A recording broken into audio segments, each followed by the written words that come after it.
ดีลูกจังหน่อยลูกกระมาแล้วสบายดี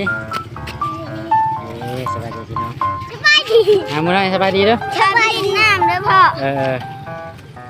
สบายดีบรรยากาศงามแรงๆพี่น้องสบายดีสบายดีพี่น้องสบายดีพี่น้องสี่คนทุกคนรอบวันนี้เรามาหับเด็กๆอยู่ที่โรงเรียนแก่งกอกอนุบาลพี่น้องเราเบิ่งทนดาได้ลูกเดี๋ยวเริ่มเข้าสู่โหมดปกติแล้วพี่น้องเนาะหลังจากที่เราพักช่วงปีใหม่พี่น้องเนาะเดี๋ยวตอนนี้เราก็เริ่มเขาขี่รถจักรมาหับพี่น้องเนาะมื้อนี้แดดอากาศแดดสบายดีพี่น้องเด้อโอเคพี่น้องเดี๋ยวเราจะเดินทางต่อพี่น้องเนาะแต่แล้วมันสิค่ำฝนสิตกพอช่วงนี้อากาศยามตอนแรงมาแล้วฝนจะเริ่มมาได้พี่น้องตกว่ามันตกอยู่ในช่วงเดือน6โอเคไปลูกปลาเมื่อไป